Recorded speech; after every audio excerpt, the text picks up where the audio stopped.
নমস্কার, দেখছেন কলকাতা টিভি। আপনাদের সঙ্গে আমি মধুবন্তী। শুরু করছি আরো 12। শুরুতেই যে খবরে নজর রাখবো, নির্যাতিতার পরিবারের আবেদনে হাইকোর্টে শুনানি। আরজি করের ঘটনায় সিবিআইকে প্রশ্ন বিচারপতির। শুক্রবার কেস ডায়েরি তলব করল হাইকোর্ট। সিবিআইকে 15 দিনে তদন্ত শেষের নির্দেশ। প্রশ্ন রাজ্যের আইনজীবীর, আরজি কর ধর্ষণ না গণধর্ষণ? এই প্রশ্ন বিচারপতি তীর্থঙ্কর ঘোষের। মূল অভিযুক্ত এক না একাধিক? এই প্রশ্নও করেন বিচারপতি তীর্থঙ্কর ঘোষ। পুনরায় তদন্ত কি করছে সিবিআই, কতটা করছে, প্রশ্ন বিচারপতির। আরজিকর তদন্তে বিচারপতি তীর্থঙ্কর ঘোষের প্রশ্নবাণ। সিবিআই উদ্দেশ্যে 3টি চোখা প্রশ্ন বিচারপতির। আগামী শুক্রবার বেলা 3:30 কেস ডায়েরি তলব করল হাইকোর্ট। বিচারপতি 3টি চোখা প্রশ্ন করেন। আপনাদের জানিয়ে রাখি, আরজিকর ধর্ষণ না গণধর্ষণ? মূল অভিযুক্ত এক না একাধিক? পুনরায় তদন্ত কি করছে সিবিআই, কতটা করেছে, অগ্রগতি কি? 70 বিএনএস ধারায় তদন্ত কি হয়েছে? এই কটি প্রশ্নের উত্তর চায় হাইকোর্ট। আগামী শুক্রবার বেলা 3:30 কেস ডায়েরি তলব করেছে হাইকোর্ট। হাইকোর্ট থেকে সরাসরি রয়েছেন আমাদের সঙ্গে আমাদের প্রতিনিধি পীযূষ কান্তিনাথ। পীযূষ দা, কি খবর রয়েছে? এখনো পর্যন্ত বিচারপতির প্রশ্নবাণ আমরা জানতে পেরেছি, আর কি হলো আজ?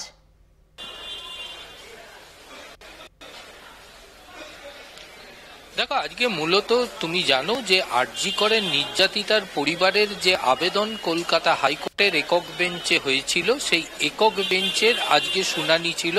তার কারণ, একক বেঞ্চ এর আগে নির্দেশ জারি করেছিল যে সুপ্রিম কোর্ট বা কলকাতা হাইকোর্টের ডিভিশন বেঞ্চ থেকে ক্ল্যারিফিকেশন নিয়ে আসতে হবে। যেহেতু ওই দুটি বেঞ্চে আরজি করের মামলার বিচারাধীন রয়েছে, সেক্ষেত্রে একক বেঞ্চ এই মামলার শুনানি গ্রহণ করতে পারে কিনা। সেই মোতাবেক তুমি জানো যে সুপ্রিম কোর্টের থেকে নির্দেশ যে একক বেঞ্চ এই মামলার শুনানি গ্রহণ করতে পারে। সেই মতো আজকের যে যখন শুনানি শুরু হয়, তার প্রথমেই কিন্তু সিবিআই এর আইনজীবীকে 3টি প্রশ্ন ছুড়ে দেন বিচারপতি তীর্থঙ্কর ঘোষ। সেই প্রশ্নগুলি ছিল যে, যেহেতু কলকাতা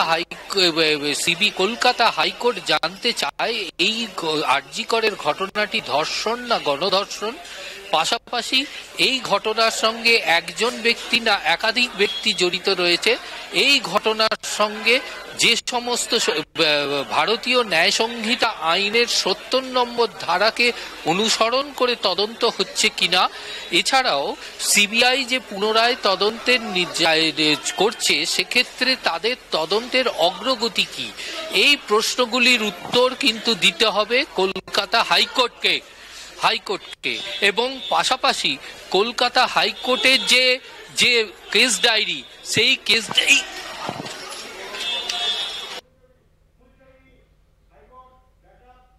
হাইকোর্ট থেকে সরাসরি ছিলেন আমাদের প্রতিনিধি পীযূষ কান্তিনাথ। পীযূষ কান্তি যেমনটা বলছিলেন,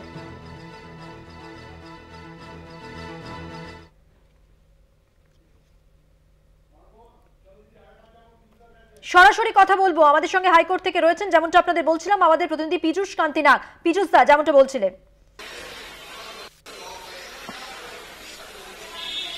দেখো, এক্ষেত্রে কিন্তু বিচারপতি প্রশ্ন রেখেছেন, এই 3টি প্রশ্নের উত্তর কিন্তু সিবিআই কে দিতে হবে। এবং পাশাপাশি সিবিআই কে যে কেস ডায়েরি, তদন্তের অগ্রগতি সংক্রান্ত যে কেস ডায়েরি, সেই কেস ডায়েরি জমা করতে হবে কলকাতা হাইকোর্টে আগামী শুক্রবার বেলা 3:30-এ। এবং এই ক্ষেত্রে আবেদনকারীর যে আইনজীবী, সেই আইনজীবী সুদীপ্ত মৈত্র দাবি করেন যে সুপ্রিম কোর্টের নির্দেশের পর তিনি এই আদালতে আবেদন জানিয়েছেন।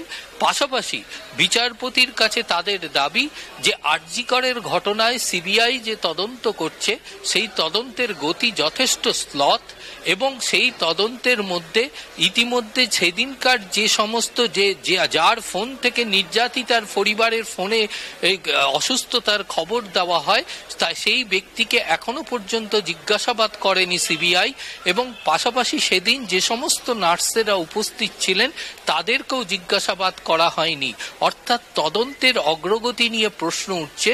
যদিও রাজ্যের তরফে আইনজীবী কল্যাণ বন্দ্যোপাধ্যায় প্রথমে বলেন, বিচার প্রক্রিয়ার শেষে যেহেতু সাজা ঘোষণা হয়ে গেছে, সেক্ষেত্রে পুনরায় তদন্তের প্রভিশন আইনে আছে কিনা তবে রাজ্য যে এই ঘটনার পুনরায় তদন্ত চায় সে বিষয়ে কোনো সন্দেহ নেই, এবং আদালত যদি পুনরায় তদন্তের নির্দেশ দেয় তাতে রাজ্যের কোনো আপত্তি নেই, এমনটাই কিন্তু দাবি করেছে আইনজীবী কল্যাণ বন্দ্যোপাধ্যায়। বিচারপতি তীর্থঙ্কর ঘোষ আগামী শুক্রবার বেলা 3:30 সিবিআইকে কেস ডায়েরি হাজির করতে বলেছেন।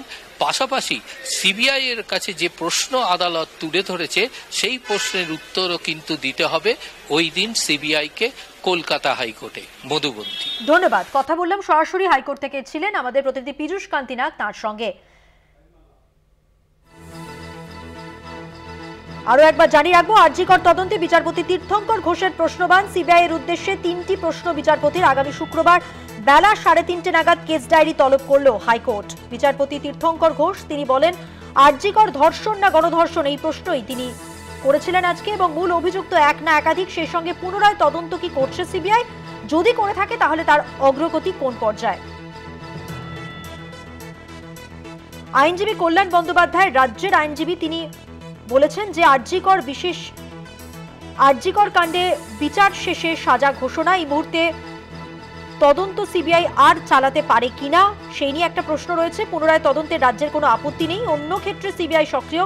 এই মামলায় ধীর গতির তদন্ত কেন, এই প্রশ্ন তিনি করেছেন। সিবিআইকে 15 দিনের সময়সীমা দিয়ে তদন্ত গোটাতে নির্দেশ জারি করুক আদালত। প্রায় 1 বছর তদন্ত করছে সিবিআই, তারপর ঠিক কি পাওয়া গেল, ফলাফল কি, এই নিয়ে কিন্তু প্রশ্ন থেকেই যাচ্ছে।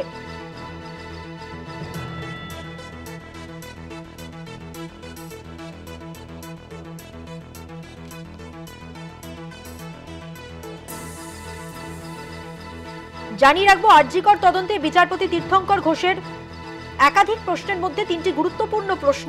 আরজিকর ধর্ষণ না গণধর্ষণ তিনি প্রশ্ন করেছেন। মূল অভিযুক্ত এক না একাধিক, সেই সঙ্গে তার প্রশ্ন, পুনরায় তদন্ত কি করছে সিবিআই, কতটা করেছে, অগ্রগতি কি।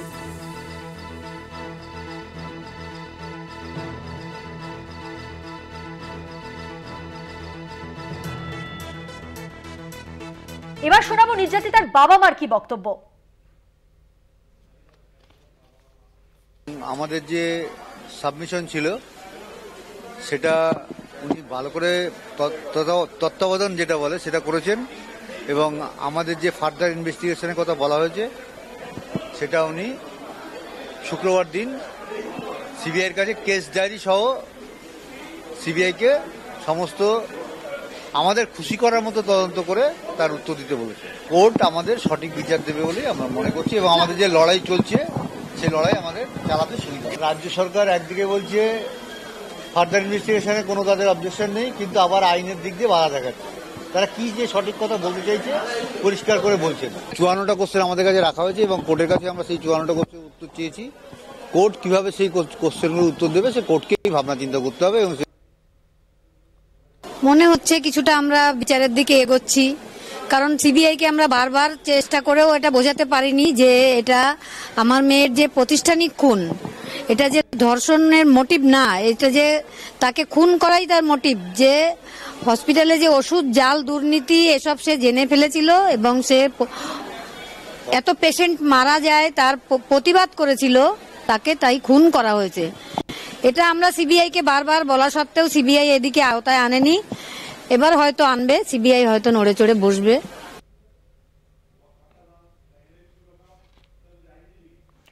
আইনজীবীদের বক্তব্য এবার আপনাদের শোনাবো।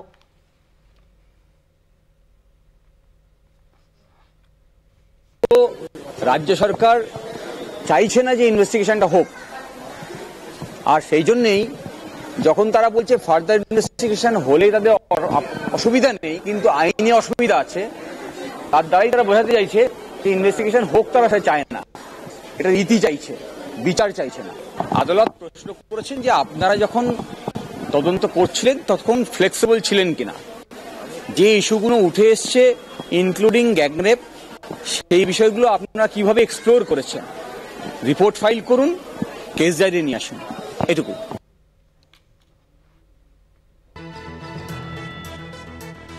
আপনাদের আরো একবার জানিয়ে রাখবো, এই মুহূর্তে যে গুরুত্বপূর্ণ খবরে আমরা নজর রেখেছি, আরজিকর তদন্তে বিচারপতি তীর্থঙ্কর ঘোষের কতগুলি প্রশ্ন রয়েছে, যার মধ্যে গুরুত্বপূর্ণ প্রশ্ন হলো আরজিকর ধর্ষণ না গণধর্ষণ, মূল অভিযুক্ত এক না একাধিক এবং পুনরায় তদন্ত কি করছে সিবিআই, তাহলে কতটা করেছে তার অগ্রগতি সম্পর্কে তিনি জানতে চান। পাশাপাশি আইনজীবী সুদীপ্ত মৈত্র, নির্যাতিতার পরিবারের আইনজীবী, তাদের পক্ষ থেকে তিনি বলেছেন যে সুপ্রিম কোর্টের নির্দেশিকা রয়েছে, পরিবারের আবেদনের মামলা কলকাতা হাইকোর্টের সিঙ্গল বেঞ্চে শুনানি করা যেতে পারে। তদন্তর গতি খুব শ্লথ আর আমরা আশাহত। সিবিআই এর একটা টিম গঠন হয়েছে কিন্তু তাদের তদন্তের কোনো গতি নেই। হাসপাতালের ওই দিনের সিসিটিভি ফুটেজের রিপোর্ট কোথায়, সেই প্রশ্ন তিনি করেছেন। এবার শোনাবো চিকিৎসকরা কি বলছেন, তাদের পক্ষ থেকে কি বলা হচ্ছে। আমরা আজকে কোর্টরুমে দেখলাম সিবিআই যিনি কাউন্সিলর তিনি চাইছিলেন এই ব্যাপারটাকে কত দেরি করা যায়। এটা থেকে বোঝা যায় যে সিবিআই যে এতটা সময় হাতে পেয়েও তাদের যে ইনভেস্টিগেশন যেভাবে করার দরকার ছিল তাদের কোথাও একটা বড়সড় গাফিলতি আছে, যেটা শিয়ালদা কোর্টের বিচারকও লক্ষ্য করেছেন যে সিবিআই এর যেভাবে তৎপরতা নিয়ে যেভাবে প্রশ্নগুলির উত্তর খুঁজে পাওয়ার দরকার ছিল তারা করেনি। কিন্তু আমরা লক্ষ্য করছি সবে জল গড়াতে শুরু করেছে, এই জল কোথায় পৌঁছবে আমরা দেখতে চাই।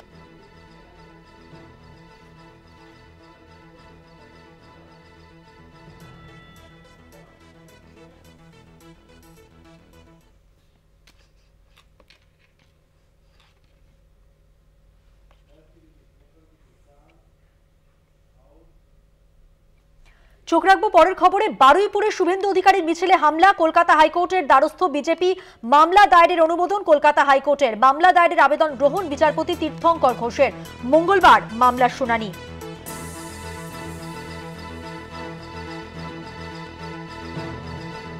বারুইপুরে শুভেন্দু অধিকারীর মিছিলে যে হামলার ঘটনা ঘটে, কলকাতা হাইকোর্টের দ্বারস্থ বিজেপি সেই নিয়ে এবং মামলা দায়েরের অনুমোদন কলকাতা হাইকোর্টের।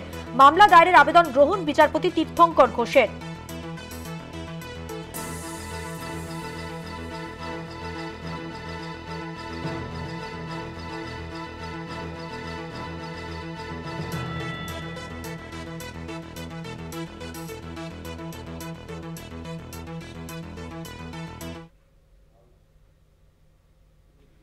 নজর রাখবো পরের খবরে। সুজয় কৃষ্ণ ভদ্রের অন্তর্বর্তী জামিনের মেয়াদ বৃদ্ধি হয়েছে। কালীঘাটের কাকুর জামিনের মেয়াদ বাড়ল এপ্রিল পর্যন্ত। নির্দেশ কলকাতা হাইকোর্টের বিচারপতির। বিচারপতি অরিজিৎ বন্দ্যোপাধ্যায়ের ডিভিশন বেঞ্চের নির্দেশ, তার জামিনের অন্তর্বর্তী জামিনের মেয়াদ বৃদ্ধি হয়েছে। কালীঘাটের কাকু ওরফে সুজয় কৃষ্ণ ভদ্র, যার জামিনের আবেদন, যেখানে মেয়াদ বৃদ্ধির আবেদন করা হয়েছিল, সেই অন্তর্বর্তী জামিনের মেয়াদ বৃদ্ধি হয়েছে। কালীঘাটের কাকুর জামিনের মেয়াদ বেড়েছে এপ্রিল পর্যন্ত। নির্দেশ কলকাতা হাইকোর্টের বিচারপতির।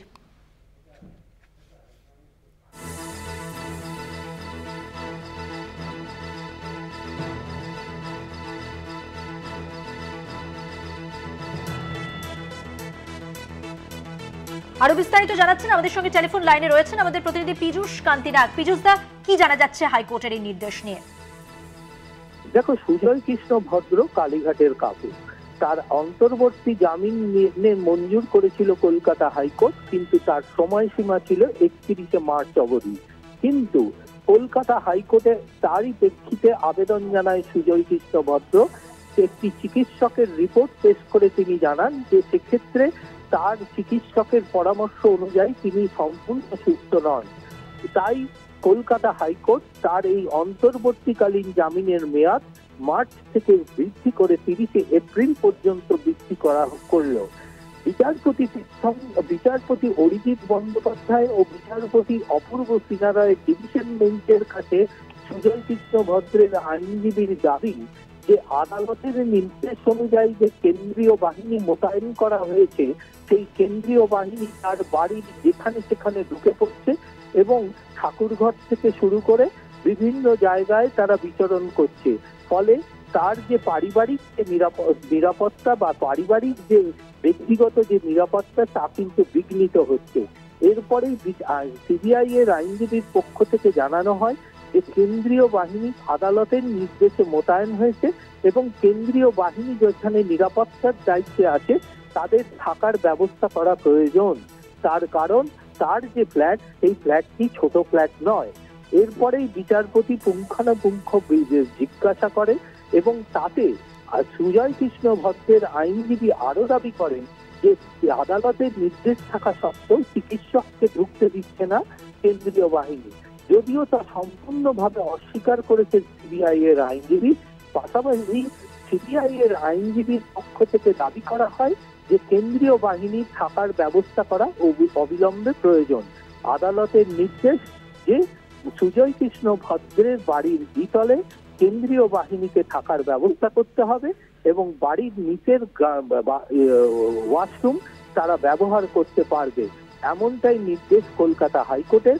পাশাপাশি সুজয় কৃষ্ণ ভদ্রের চিকিৎসা সংক্রান্ত রিপোর্ট দেখে তার অন্তর্বর্তীকালীন জামিনের মেয়াদ মার্চ থেকে বৃদ্ধি করে এপ্রিল করল বিচারপতি অরিজিৎ বন্দ্যোপাধ্যায় ও বিচারপতি অপূর্ব সিনহা রায়ের ডিভিশন বেঞ্চ। ধন্যবাদ। কথা বললাম প্রতিনিধি পীযূষ কান্তি নাগের সঙ্গে। আপনাদের জানিয়ে রাখবো, অন্তর্বর্তী জামিনের মেয়াদ বৃদ্ধি হলো। নিয়োগ দুর্নীতি মামলায় অভিযুক্ত সুজয় কৃষ্ণ ভদ্র ওরফে কালীঘাটের কাকুর আগামী 22 এপ্রিল পর্যন্ত জামিনের মেয়াদ বৃদ্ধি করল কলকাতা হাইকোর্ট। চিকিৎসার জন্য তার অন্তর্বর্তী জামিনের মেয়াদ প্রায় 1 মাস বৃদ্ধি করা হলো আদালতের পক্ষ থেকে। এপ্রিল মাসের 21 তারিখ এই মামলার পরবর্তী শুনানি। সুজয় কৃষ্ণের গতিবিধির উপর নজরদারির জন্য কেন্দ্রীয় বাহিনী মোতায়েন করার নির্দেশ দিয়েছিল হাইকোর্ট এবং সেই বাহিনী নিয়ে বিড়ম্বনায় পড়েছেন বলে অভিযোগ কালীঘাটের কাকুর। যেমনটা আমাদের প্রতিনিধিও জানালেন যে সুজয় কৃষ্ণের বক্তব্য যে তার ব্যক্তিগত শৌচাগারে পর্যন্ত ঢুকে যাচ্ছেন কেন্দ্রীয় বাহিনীর জওয়ানেরা। আদালতে তার আইনজীবী জানান বাড়িতে নজরদারি চালাতে তার মক্কেলের শৌচাগার ব্যবহার করা হচ্ছে, সারাক্ষণ এসি চালিয়ে রয়েছেন তারা। সব মিলিয়ে যে সমস্যাগুলোর মধ্যে তিনি পড়েছেন সেগুলো তিনি জানিয়েছেন আদালতকে এবং শেষ পর্যন্ত কালীঘাটের কাকুকে স্বস্তি দিয়ে বিচারপতি অরিজিৎ বন্দ্যোপাধ্যায় এবং বিচারপতি অপূর্ব সিংহ রায়ের ডিভিশন বেঞ্চ জানিয়ে দিয়েছে যে বাড়ির দরজার বাইরে থাকবেন কেন্দ্রীয় বাহিনীর জওয়ানেরা, বাড়ির বাইরে অস্থায়ী নির্মাণ করা হবে এবং সেখানেই জওয়ানদের বসার এবং থাকার জায়গা।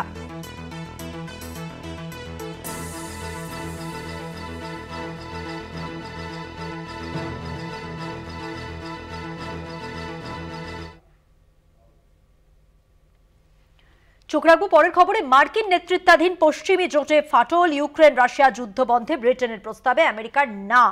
পুতিনের প্রশংসায় সৌদি আরবে মার্কিন মধ্যস্থতাকারী স্টিভ উইটকফের দাবি পুতিন স্মার্ট গাই। রবিবার এক প্রস্থ আলোচনা ইউক্রেন ও মার্কিন প্রতিনিধিদের মধ্যে এবং আজ একটু পরেই রাশিয়া আমেরিকা আলোচনা শুরু। সব মিলিয়ে ঠিক কি পরিস্থিতি সরাসরি জানবো।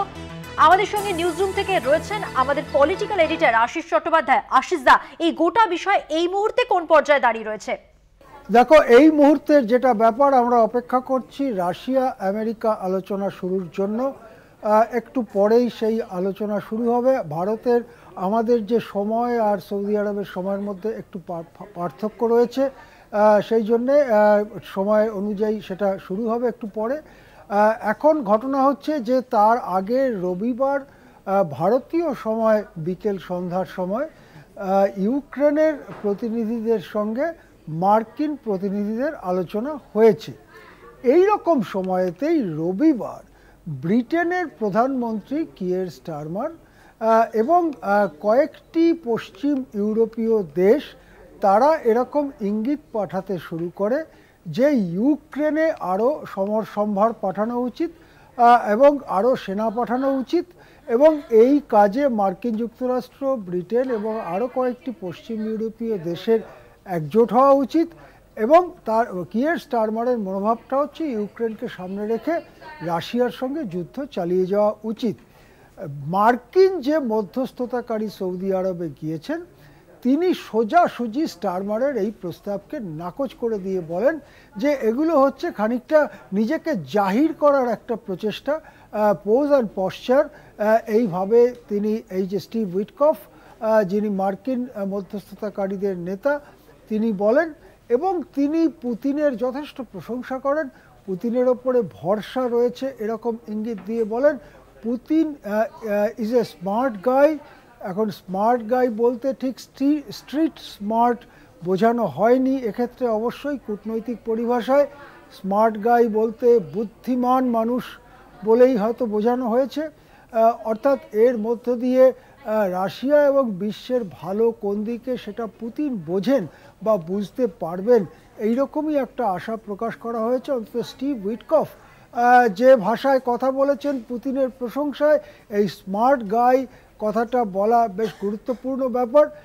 এইভাবে তিনি পুতিনের প্রশংসা করেছেন। এখন আমরা জানি যে মার্কিন যুক্তরাষ্ট্রের নেতৃত্বে পশ্চিম ইউরোপীয় দেশগুলো নিয়ে গড়ে উঠেছিল ন্যাটো বা নর্থ আটলান্টিক ট্রিটি অর্গানাইজেশন। দ্বিতীয় বিশ্বযুদ্ধের পরে পশ্চিম ইউরোপকে রক্ষা করবার জন্য মার্কিন যে প্রতিশ্রুতি তারই সামরিক রূপ ছিল এই ন্যাটো। এখন দেখা যাচ্ছে মার্কিন যুক্তরাষ্ট্র পশ্চিম ইউরোপকে ছেড়ে ইউরোপের আরেকটি অংশ রাশিয়ায় অবশ্য ইউরোপেরও বড় ভূখণ্ড আছে, এশিয়ারও আছে, সেই রাশিয়ার দিকে ঝুঁকে পড়ছে মার্কিন যুক্তরাষ্ট্র। অর্থাৎ দুই মহাশক্তি, বলা হয় যে এই পৃথিবীতে সবথেকে বড় দুটি সমর শক্তি বা যুদ্ধ শক্তি হচ্ছে মার্কিন যুক্তরাষ্ট্র এবং রাশিয়া। ঠিক কে কার থেকে বড় সেটাও কেউ বলতে পারে না। কারো হয়তো এটা বেশি তো কারো ওটা বেশি, কারো যুদ্ধজাহাজ বেশি হলে কারো যুদ্ধ বিমান বেশি। প্রত্যেকের হাতেই দুটি দেশের হাতেই বিপুল পরিমাণ পারমাণবিক অস্ত্র রয়েছে, আণবিক অস্ত্র রয়েছে। এই দুই মহাশক্তি পরস্পরের কাছে আসছে বলে মনে করছেন পর্যবেক্ষকরা, এবং তারই প্রতিফলন হচ্ছে ব্রিটেনকে প্রকৃতপক্ষে একেবারে, যাকে বাংলা ভাষায় অনেক সময় বলে, টেবিল থেকে সরিয়ে দিয়ে পুতিনের প্রশংসা করে স্পষ্ট ইঙ্গিত দিলেন যে ইউক্রেনের ভবিষ্যৎ ঠিক করবে কেবলমাত্র মার্কিন যুক্তরাষ্ট্র এবং রাশিয়া, আর কেউ নয়। যা ভবিষ্যৎ ঠিক করা হবে সেটাই ইউক্রেনকে মানতে হবে। এদিকে রবিবার ইউক্রেন মার্কিন আলোচনার একটু আগে, কয়েক ঘন্টা আগে, ইউক্রেনের রাজধানী কিভে যে বিপুল আক্রমণ চালিয়েছিল রাশিয়া, সেই আক্রমণে আগুন এখনও দাউ দাউ করে জ্বলছে এবং আমরা শুনতে পাচ্ছি যে মৃতের সংখ্যা বেড়ে 7 হয়েছে, বেশ কিছু মানুষ আহত হয়েছেন এবং কিভ শহরের একটা অংশ আগুনে পুড়ে এবং বোমার আঘাতে, ওই ড্রোনের থেকে যে বোমা পড়ে ফেটেছে সেই বোমার আঘাতে খানিকটা ধ্বংসস্তূপে পরিণত হয়েছে। কিভ হচ্ছে ইউক্রেনের রাজধানী। ইউক্রেনের রাজধানীর বুকের ওপরে রাশিয়ার এই হামলায় এবং কুর্স্ক রিজিয়নে, কুর্স্ক অঞ্চলে ইউক্রেন বাহিনীকে সম্পূর্ণ ঘিরে ফেলেছে রাশিয়ার বাহিনী। প্রকৃতপক্ষে সেখানে হয়তো হাজার হাজার কিভ সেনাকে বন্দিও করছে রাশিয়া। এই সব মিলিয়ে যুদ্ধক্ষেত্রে পরিস্থিতিও কিন্তু খুব দ্রুত রাশিয়ার পক্ষে চলে যাচ্ছে বলেই যুদ্ধ পর্যবেক্ষকরা অনেকে মনে করছেন।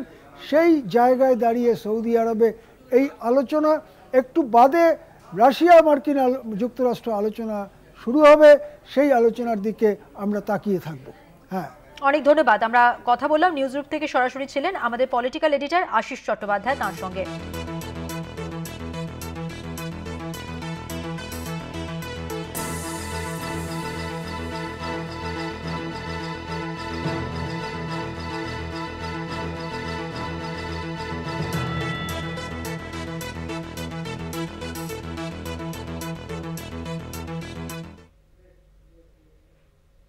আর আরো বারোতে এখন সময় হয়ে গেছে একটা বিরতি নেওয়ার। বিরতির পর থাকছে আরো খবর, সঙ্গে থাকবেন।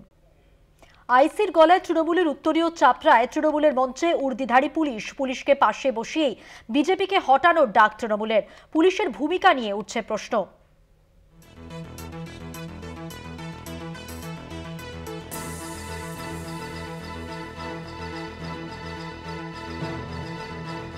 আইসির গলায় তৃণমূলের উত্তরীয় চাপড়ায় তৃণমূলের মঞ্চে উর্দিধারী পুলিশকে পাশে বসিয়ে বিজেপিকে হটানোর ডাক তৃণমূলের পক্ষ থেকে।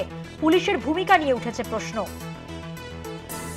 প্রতিনিধি সন্তু শাহ রয়েছেন আমাদের সঙ্গে টেলিফোন লাইনে। সন্তু, ঠিক কি হয়েছে? একেবারেই দেখো, চাপড়া তৃণমূলের রাজনৈতিক মঞ্চে উর্দিধারী পুলিশ বলাতে পারে। শুধুমাত্র পুলিশ কর্মী নয়, চাপড়া থানার আইসি অনিন্দ মুখার্জি নিজে উপস্থিত ছিলেন। বেশ কয়েক জায়গায় কয়েকদিন ধরে এই যে ঈদ উপলক্ষে বস্ত্র বিতরণ অনুষ্ঠান করছেন তৃণমূল কর্মীদের ব্যানার, সেই অনুষ্ঠান হচ্ছে। পাশাপাশি ইফতার পার্টি, যেখানে শুধুমাত্র এই বস্ত্র বিতরণ বা ইফতার পার্টি নয়, সেখান থেকে কিন্তু রাজনৈতিক ভাষণও দেওয়া যায়। সেই মঞ্চে কিন্তু আইসি, চাপড়া থানার আইসি এবং একটি হারির ভারপ্রাপ্ত আধিকারিক, তাদেরকে দেখা যাচ্ছে। শুধু তাদেরকে নয়, একদম চাপড়া থানার আইসিকে দেখা যাচ্ছে রীতিমতো তৃণমূলের যে গলায় দিয়ে, তৃণমূলের একেবারে তৃণমূলের উত্তর গলায় দিয়ে তৃণমূলের যে পতাকা, সেই পতাকা কিন্তু সেই উত্তরিত ঝুলছে। সেই অবস্থায় কিন্তু দেখা যাচ্ছে তাদেরকে মঞ্চে বসে থাকতে। এমনকি সেই মঞ্চ থেকে বিজেপিকে উৎখাত করার একটা কিন্তু বক্তব্য শোনা যাচ্ছে রাজনৈতিক নেতারা দিচ্ছেন, সেই মঞ্চে কিভাবে আইসি থাকেন এই নিয়ে কিন্তু প্রশ্ন উত্তর রাজনৈতিক চর্চা শুরু হয়েছে। একেবারে বলা যেতে পারে যে রাজনৈতিক বিজেপি, সিপিএম, সমস্ত রাজনৈতিক, কংগ্রেস, তারা কিন্তু রাজনৈতিক একটা চর্চা শুরু হয়ে গিয়েছে। ইতিমধ্যে বিজেপি তারা অভিযোগ করছেন যে বারবার এই পুলিশকে দলদাস বলা হয়, দলদাস পুলিশ বলা হয়, সেই তাহলে কি তারই প্রমাণ এইভাবে পাওয়া যাচ্ছে? সেই প্রশ্নও কিন্তু তুলতে শুরু করেছে বিরোধী রাজনৈতিক দলরা। তার পাশাপাশি যদিও তৃণমূলের এই এলাকার যে ব্লক সভাপতি, তিনি কিন্তু সম্পূর্ণ বিষয়টি জানিয়েছেন যে এই যে অনুষ্ঠানগুলি হচ্ছেন তিনি জানতেন না, তিনি খোঁজ নিয়ে জানাবেন, ঊর্ধ্বতন কর্তৃপক্ষকে জানাবেন, পুলিশের এই বিষয়টিও তিনি জানেন না দেখবেন। পাশাপাশি তৃণমূলের যে মুখপাত্র, জেলা মুখপাত্র, তিনিও কিন্তু একই বিষয় বলেছেন যে এই বিষয়ে তারা জানে, তিনি সম্পূর্ণ বিষয়টি খোঁজ নিয়ে বলবেন। তবে বারবার কিন্তু প্রশ্ন উঠছে যে বারবার বিরোধীরা যখন অভিযোগ করেন যে দলদাস পুলিশ, ঠিক সেই জায়গায় দাঁড়িয়ে তৃণমূলের মঞ্চে পুলিশের এই তৃণমূলের উত্তরীয় পরিয়ে থাকা, বসে থাকা এবং তার পাশাপাশি রাজনৈতিক ভাষণ যখন চলছে সেখানে উর্দিধারী পুলিশ কিভাবে থাকতে পারে, তা কিন্তু বিরোধীরা প্রশ্ন তুলতে শুরু করেছে। মুখ্যমন্ত্রী, ধন্যবাদ। কথা বললাম প্রতিনিধি সন্তু সাহার সঙ্গে।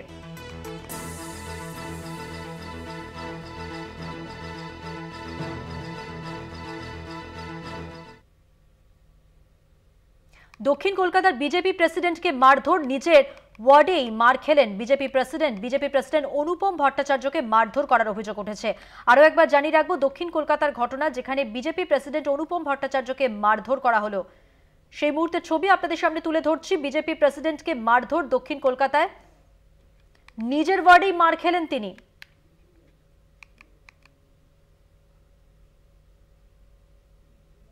মুখে কালিও লেপে দেওয়া হয়, মারধর করা হয় অনুপম ভট্টাচার্যকে। নিজের ওয়ার্ডেই মারধরের অভিযোগ।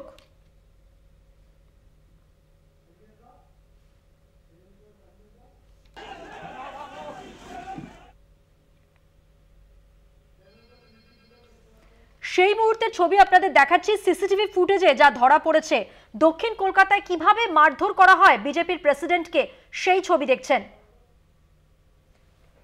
নিজের ওয়ার্ডেই মার খেলেন বিজেপি প্রেসিডেন্ট, আর সেই মুহূর্তের ফুটেজ সিসিটিভিতে ধরা পড়েছে।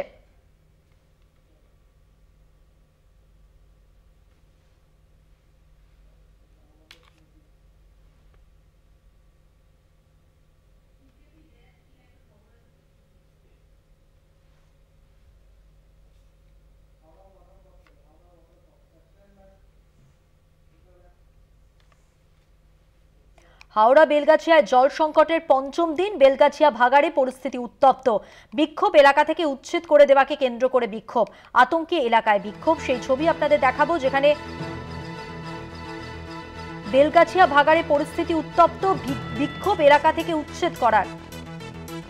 ইতিমধ্যেই এখানে ডাম্পিং গ্রাউন্ড নিয়ে পরীক্ষা নিরীক্ষা চলছে, সেই জায়গা থেকে জলকষ্ট, এবং গত 5 দিন ধরে সেখানে জলকষ্ট, তীব্র জলকষ্টের ছবি গতকালও আপনাদের আমরা দেখিয়েছিলাম। শেষ পর্যন্ত ভূবিজ্ঞানীরা এসেই সিদ্ধান্ত নেবেন যে এই ডাম্পিং গ্রাউন্ডের ভবিষ্যৎ ঠিক কি হতে চলেছে। তার আগে বেলগাছিয়ায় জল সংকটের পঞ্চম দিনেই উচ্ছেদকে কেন্দ্র করে বিক্ষোভ।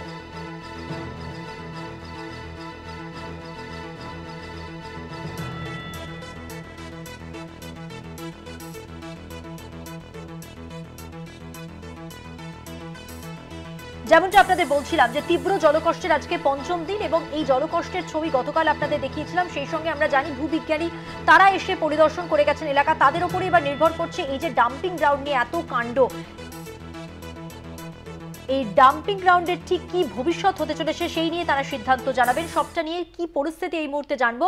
আমাদের সঙ্গে ঘটনাস্থল থেকে রয়েছেন আমাদের প্রতিনিধি জগন্নাথ সামন্ত। জগন্নাথ, গতকাল তোমার সঙ্গে যখন কথা হয়েছিল, ভূবিজ্ঞানীরা আসার কথা, তারা পরিদর্শন করবেন, তারা ডাম্পিং গ্রাউন্ডের ভবিষ্যৎ বলে দেবেন, এবং সেই সঙ্গে আমরা প্যারালাল যে ছবিটা দেখেছিলাম সেটা হলো জলকষ্ট, তীব্র জলকষ্ট এলাকার যা পরিস্থিতি আজকে এই মুহূর্তে দাঁড়িয়ে, কি দেখছো আমাদের জানাও এবার। দেখো, তোমাকে বলে রাখি যে জল যন্ত্রণা যেটা হয়েছিল সেইটা খানিকটা হলে তারা হাওড়া পুরসভার তরফ থেকে সমাধান করতে পেরেছে।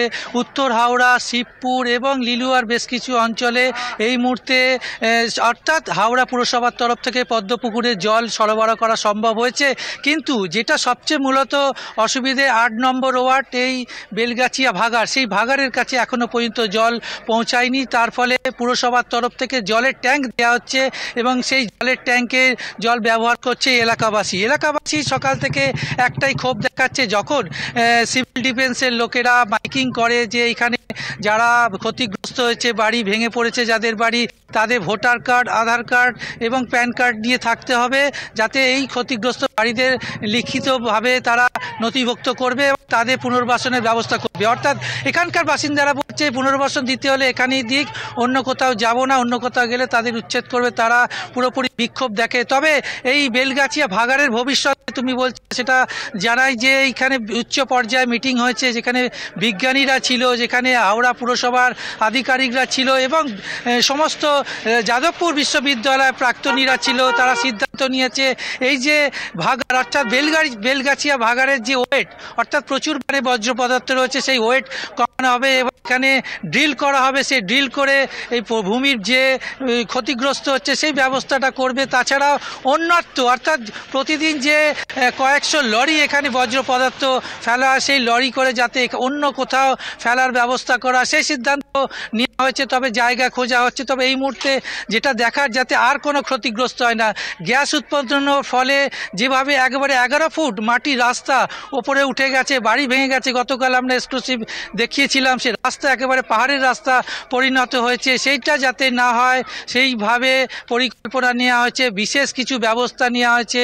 এখন এই বেলগাছিয়া ভাগাড়ে পাইলিং করা হবে, এখানে ড্রিল করা হবে, ড্রিল করে যাতে এইখানকার যে সমস্ত বজ্র পদার্থ সেইগুলো কেটে নিয়ে অন্যত্র নিয়ে যাওয়া হবে। এবং এই মুহূর্তে আমি যেটা বলতে পারি যে ফিরহাদ হাকিম কলকাতা পুরসভা থেকে আসছেন, তারা আধিকারিক নিয়ে এখানে সার্ভে করবে, এসেই পড়েছে সামনেই। অর্থাৎ তারা এই বেলগাছিয়া ভাগাড় পরিদর্শন করবে, করার পর সিদ্ধান্ত নেবে পরবর্তীকালে যারা বাসিন্দা এখানে হয়েছে তাদের এখানেই ঘর করে দেওয়া হবে না অন্যত্র কোনো ভালো জায়গায় ঘর করে দেওয়া। কেন বিপদ দিনের দিন বাড়ছে, যেভাবে গ্যাস উৎপন্ন হচ্ছে, একের পর এক বিস্ফোরণ হচ্ছে এবং বাড়িতে ফাটল ধরছে, মৃত্যু পর্যন্ত ঘটতে পারে, সেই আশঙ্কায় পুরোপুরি সিদ্ধান্ত নেবে ববি হাকিম। দেখার পর এইখানে সিদ্ধান্ত নেবে যে কি করা হবে বেলগাছিয়ার ভবিষ্যৎ। অর্থাৎ একটা ঠিক করেই ফেলেছে যে এখানকার ওয়েট অর্থাৎ এতটাই পাহাড় হয়ে গেছে, টিলা পাহাড়ের মতো, এই ওয়েট কমানো হবে, এখানকার বজ্র পদার্থ অন্য জায়গায় ফেলা হবে এবং ভূমি পরীক্ষা করে বিজ্ঞানীদের নিয়ে, যাদবপুর বিশ্ববিদ্যালয়ের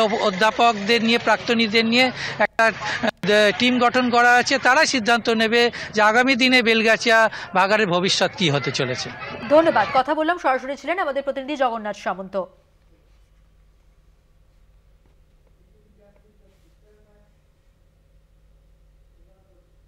আসবো পরের খবরে। আজ বাংলাদেশের জনগণের উদ্দেশ্যে গুরুত্বপূর্ণ ভাষণ দেবেন সেনাবাহিনী প্রধান ওয়াকারুজ্জামান। রবিবার দুপুরে বাংলাদেশ সেনা সদর দফতরে হাই প্রোফাইল বৈঠক হয়। সেনাবাহিনী প্রধান জেনারেল ওয়াকারুজ্জামানের সভাপতিত্বে হাই প্রোফাইল বৈঠক। সে দেশে দ্রুত নির্বাচন করিয়ে একটি স্থায়ী সরকার ও সংসদ প্রতিষ্ঠার পক্ষে সেনা কর্তারা বৈঠকে দেশের সামগ্রিক পরিস্থিতি নিয়ে আলোচনা হয় এবং গণতান্ত্রিক প্রক্রিয়ায় ফিরে আসতে বাংলাদেশে জরুরি অবস্থা জারির সবুজ সংকেত, সেনাদের যে কোনো সময় জরুরি অবস্থা ঘোষণা করা হতে পারে। রাজনৈতিক কর্মকাণ্ড, সমাবেশ এবং সভা সাময়িকভাবে স্থগিত করা হতে পারে। বৈঠকের সিদ্ধান্ত, সেনা কর্তাদের বৈঠকে উপস্থিত ছিলেন 5 লেফটেন্যান্ট জেনারেল এবং কয়েকজন জেনারেল কমান্ডিং অফিসার।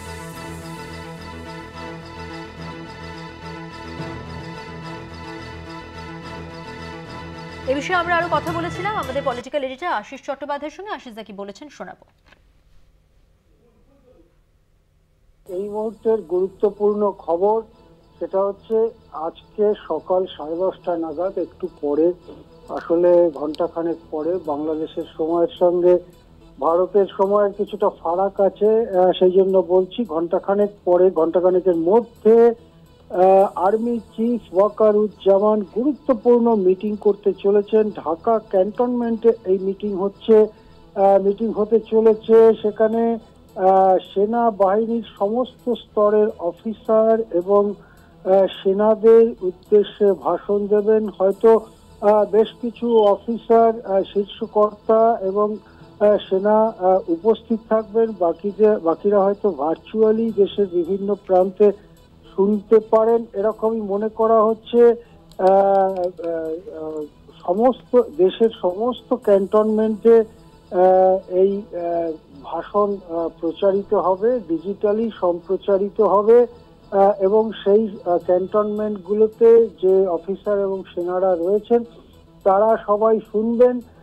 এখন সমস্ত সেনাবাহিনীকে উদ্দেশ্য করে কিছু কথা বলবার দরকার কেন হলো সেটা নিয়ে কিন্তু গুরুত্বপূর্ণ প্রশ্ন উঠছে যেভাবে তথাকথিত সাজানো ছাত্র নেতারা এই সেনাবাহিনীর বিরুদ্ধে কথা বলছে, সেনাবাহিনীর বদনাম করছে, সেনাবাহিনীর বিরুদ্ধে নানা অপপ্রচার করছে, যার বিরুদ্ধে ইতিমধ্যেই বেশ ব্যতিক্রমীভাবে সেনাবাহিনীকে বিবৃতি দিতে হয়েছে।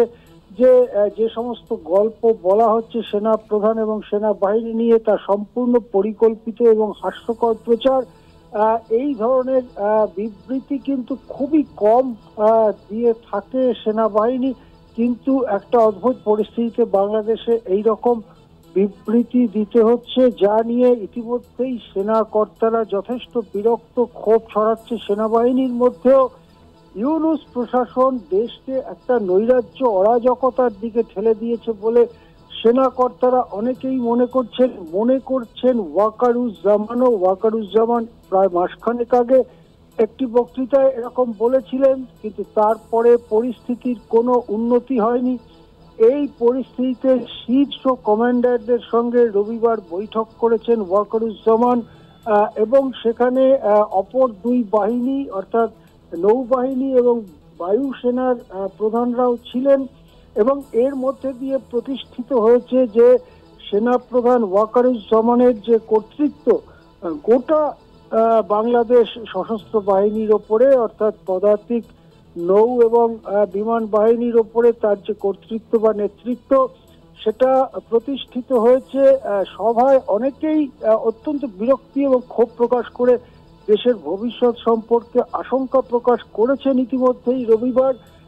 সেই সভায় নিশ্চয়ই কিছু একটা বোঝাপড়া হয়েছে, যে বোঝাপড়ার ভিত্তিতে একটু পরেই ঢাকা ক্যান্টনমেন্টে ওয়াকারুজ্জামান বাংলাদেশের সেনাপ্রধান বক্তৃতা দিতে পারেন। এখানে আরো একটি কথা খুবই উল্লেখযোগ্য, আইনি এবং সাংবিধানিকভাবে উল্লেখযোগ্য, সেটা হচ্ছে শেখ হাসিনা যখন দেশ ছেড়েছিলেন তখন এটা প্রচার করা হচ্ছিল যে শেখ হাসিনা পদত্যাগ করে চলে গেছেন। তখন প্রকৃতপক্ষে কি ঘটেছে সেটা সম্পর্কে ধারণা খুব স্পষ্ট ছিল না আমাদের মানে সাধারণ মানুষের বা সাংবাদিকদের, কিন্তু কিছু পরে দুটি তথ্য আমাদের সামনে আসে। এক নম্বর হচ্ছে বাংলাদেশের রাষ্ট্রপতি জানিয়ে দেন যে তিনি এরকম কোনো পদত্যাগপত্রের অস্তিত্বের কথা জানেন না এবং তারপরে শেখ হাসিনা নিজে বলেন যে তাকে মাত্র ৪৫ মিনিট সময় দেওয়া হয়েছিল এবং তার মধ্যে পদত্যাগপত্র তো দূরের কথা, কিছু লেখা বা ঠান্ডা মাথায় কিছু ভাবার মতো পরিস্থিতি ছিল না। তাহলে কি দাঁড়ালো? শেখ হাসিনা পদত্যাগ না করেই অন্য দেশে এসেছেন। সুতরাং সাংবিধানিক এবং আইনগতভাবে শেখ হাসিনা কি তাহলে এখনো প্রধানমন্ত্রী রয়েছেন? যদি তিনি প্রধানমন্ত্রী থাকেন তাহলে তিনি কমান্ডার অফ দি আর্মি, অর্থাৎ আর্মিকে নির্দেশ দেওয়ার ক্ষমতা সাংবিধানিকভাবে আইনগতভাবে তার কাছেই থাকে। সুতরাং শেখ হাসিনা যদি আর্মিকে কিছু বলে থাকেন, সেনা বাহিনীকে কিছু বলে থাকেন, সাংবিধানিকভাবে সেটা সেনাবাহিনী শুনতে বা মানতে কি বাধ্য বা মানবে? এইটা কিন্তু একটা বড় প্রশ্ন। যদি হাসিনা পদত্যাগ করতেন তাহলে হাসিনার বক্তব্যের অনুরোধ ছাড়া অন্য কোনো গুরুত্ব থাকতো না, কিন্তু হাসিনা যেহেতু পদত্যাগ করেননি, আইনি এবং সাংবিধানিকভাবে তিনি প্রধানমন্ত্রী, সুতরাং তার কথা সাধারণভাবে সাংবিধানিক আইনগতভাবে সেনাবাহিনী শুনতে বা মানতে বাধ্য। এক্ষেত্রে শেখ হাসিনা কি কোনো বার্তা পাঠিয়েছেন সেই প্রশ্ন উঠছে। আমাদের কাছে পরিষ্কার নয় এখনো, আমরা জানতে পারবো, এই দিনটা যত গড়াবে আমরা বুঝতে পারবো, কিন্তু হাসিনা কোনো বার্তা পাঠাতে পারেন সেই সম্ভাবনাটাও উড়িয়ে দেওয়া যাচ্ছে না। স্বভাবতই এখন আমরা নজর রাখছি ঢাকার দিকে, সেখানে কি বলেন সেনা প্রধান ওয়াকারুজ্জামান। প্রধানমন্ত্রী নরেন্দ্র মোদীর সঙ্গে একান্ত সাক্ষাৎকারে রাজ্যে বাংলাদেশের প্রধান উপদেষ্টা মোহাম্মদ ইউনূসের। থাইল্যান্ডে বিমস্টেক শীর্ষ সম্মেলনের ফাঁকে মোদি ইউনূস বৈঠক কি হবে? মোদি সাক্ষাতে ইউনূস অনুরোধ বিবেচনায়, এমনই জানা যাচ্ছে। থাইল্যান্ডের ব্যাংকক শহরে বিমস্টেক শীর্ষ সম্মেলনের ফাঁকে ভারতের প্রধানমন্ত্রী নরেন্দ্র মোদীর সঙ্গে একান্ত বৈঠকে বসতে চান বাংলাদেশের অন্তর্বর্তী সরকারের প্রধান উপদেষ্টা মোহাম্মদ ইউনূস। বাংলাদেশের তরফে আগেই আনুষ্ঠানিকভাবে এই অনুরোধ এসেছে নয়াদিল্লিতে। এহেন অনুরোধ নিয়ে এখনো কোনো চূড়ান্ত সিদ্ধান্তে না পৌঁছলেও ভারত সরকার বিষয়টি বিবেচনা করে দেখছে। সংসদীয় বৈঠকে এমনই জানান বিদেশমন্ত্রী সুব্রমণিয়াম জয়শঙ্কর। শনিবার বিদেশ বিষয়ক সংসদীয় পরামর্শদাতা কমিটির বৈঠক ছিল। কমিটিতে কেসি বেণুগোপাল, মনীষ তিওয়ারি প্রমুখ কংগ্রেস সদস্যরা বাংলাদেশে হিন্দু নির্যাতন নিয়ে উদ্বেগ প্রকাশ করে জানতে চান এ ব্যাপারে ভারত কি পদক্ষেপ নিচ্ছে। সেই প্রশ্নের জবাবেই জয়শঙ্কর জানান, ঢাকার দাবি হিন্দুদের ওপর হামলা রাজনৈতিক হিংসা, সেগুলি ধর্মীয় কারণে ঘটানো হয়নি। জয়শঙ্কর বলেন, ভারত সরকার বিভিন্ন পর্যায়ে বাংলাদেশের অন্তর্বর্তীকালীন সরকারের সাথে এই বিষয়ে যোগাযোগ রেখে চলেছে এবং এই সংক্রান্ত উদ্বেগ উত্থাপিত হয়েছে। ভবিষ্যতেও সরকারের এই প্রচেষ্টা অব্যাহত রাখা হবে বলেও জানান তিনি। বৈঠকে বিদেশমন্ত্রী আরও দাবি করেন,